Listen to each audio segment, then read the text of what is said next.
morning is a big deal in church. We fill this place up, and that is true of other churches as well. And the good news is proclaimed that he is risen, and it's accompanied by a fanfare of trumpet music, and and then what happens after that? We kind of, go back to our regular lives, and at least some of us leave town on vacation, which I did. On Easter morning, we find the tomb empty, and we are told Jesus is among the living. And what happens next?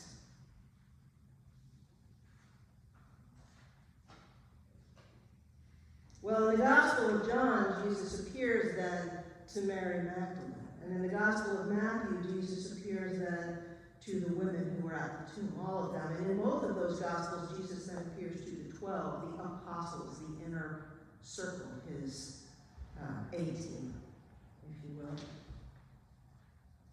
But in the Gospel of Luke, the very next story is the one we just heard. Jesus appears in an unexpected place, to unexpected people, in unexpected form, and he is revealed to them in the breaking of the bread. Luke is telling us something here about the presence of Christ in the world, about the nature of Emmanuel, of God with us. So first, the unexpected place. The other resurrection stories in the Gospels take place either in Jerusalem or Galilee. However, these disciples, in the story that Barbara read, are not in Jerusalem, nor are they on the road to Galilee.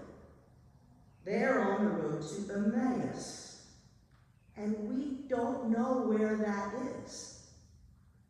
It is a place lost to modern knowledge. Like, we literally don't know where that is.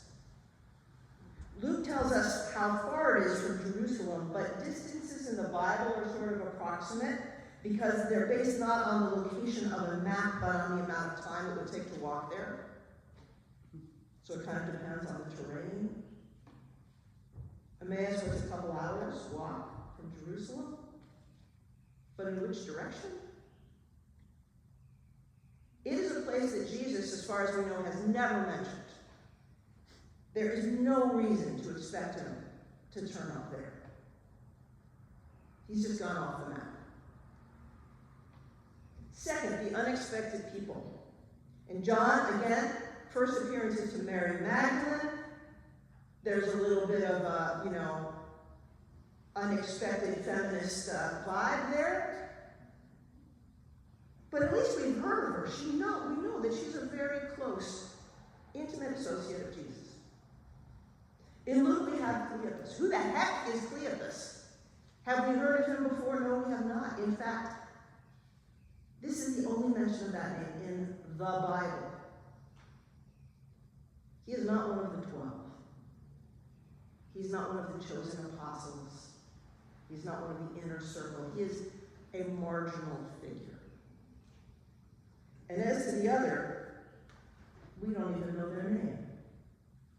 Cleopas's companion, we know nothing of. No name, no pronoun. She might be Cleopas's wife. That would actually make some sense. And the Gospel of John mentions that one of the women present at the cross was Mary, wife of Clopas, who might be the same Cleopas. And this Mary might or might not be the same person as Mary, the mother of James. So we can have a lot of fun speculating.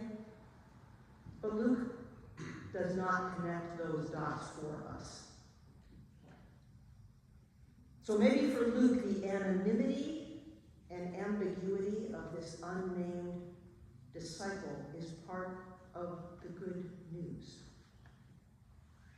just as the obscurity of the location is part of the good news. Because Emmanuel, God with us, could mean any of us, anywhere. The theologian Walter Wink once commented that trying to get rid of Jesus by killing him was like trying to get rid of a dandelion by blowing on it. Suddenly, he's just showing up everywhere. The unexpected place could be here. The unexpected traveler could be you. The unexpected stranger could be anyone. For he is oddly unfamiliar, the post-resurrection Jesus. Even Mary Magdalene in John's Gospel doesn't recognize him for a moment. And somehow these two disciples on the road to Emmaus managed to spend an entire afternoon in the company of Christ without recognizing him. They see him only as a stranger. Nevertheless, they open their hearts to him. We had been hoping, they say. We had been hoping that Jesus might free us. We had been hoping that we might have a better future than the present. We had been hoping that there might be some movement, that we might know some freedom. We had been hoping that maybe this empire was not eternal and that the emperor's word was not the last word. But now our own religious leaders have collaborated with our oppressors. The one who brought us hope is crucified, dead, and buried. They speak of their despair to this stranger. The stranger speaks to them of hope. Still, they do not recognize him. Christ appears not in the place we expect him to be, not with the company that we expect him to share, and he doesn't even look the way we expect him to look.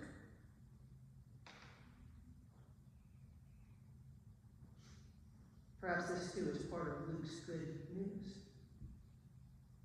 As evening draws near, the disciples invite the stranger to stay with them. This is an act of kindness, but not an extraordinary one in that time and place. Hospitality towards travelers and strangers was a deeply ingrained practice. A traveler alone was a traveler in danger, especially at night. There were no rest areas along the road to grab a sandwich. So they build a fire and draw close to one another, and the stranger takes the bread and breaks it.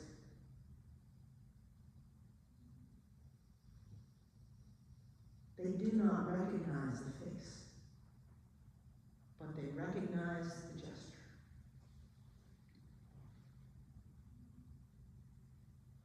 Here, too, is perhaps a lesson for us.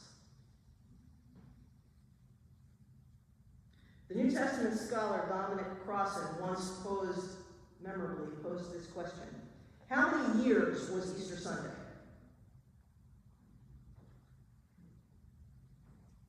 Was Easter an event that occurred on a single day, in a single place, in a single year? Or was Easter a phenomenon that occurs again and again among ordinary people on unfamiliar roads, whenever strangers break bread together?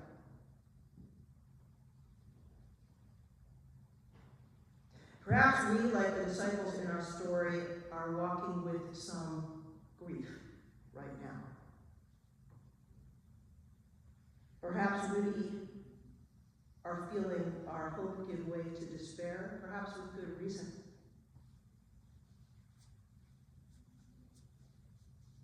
Perhaps we too are troubled as power reveals its indifference to justice, perhaps we too have begun to worry that God is no longer with us. But here is the gospel, the good news, according to Luke. Right now, somewhere in the world, in a place that is off the map, among people who are off the radar, someone is breaking bread with a stranger. And as long as this is true, our hope is not in vain. For as the lark says in her song, often, often, often goes the Christ in the stranger's guise.